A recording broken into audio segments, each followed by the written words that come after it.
Əgər belə fikirləşsək ki, həkimlik əvvəlcə mənim üçün təzə başlayanda bir ixtisas kimi fikirləşmişəm, cərraham.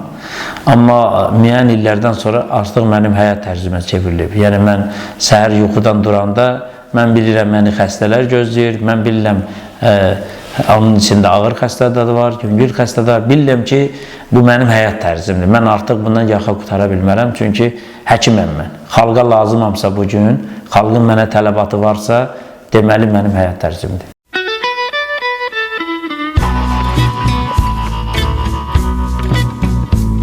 Əlbəttə ki, gecə yuxusuz qaldığımız anlar ya əməliyyat elədiyimiz xəstələr və yaxud da ki, gecə saat 3-də, 2-də, 4-də əgər xəstədə bir güclü ağrı varsa, xəstə bizə müraciət edirsə, biz mütləq həmin xəstənin yardımına gedəcəyik, məsələn, ona yardımı göstərəcəyik. Yəni, bu bizim insanlıq borcumuzdur deyərdim ki, onu yerinə yetirmək lazımdır. Bir insan əziyyət çəkirsə, sən qıraqdan durub ona baxa bilməzsən. Mütləq yardımımızı göstərməliyik.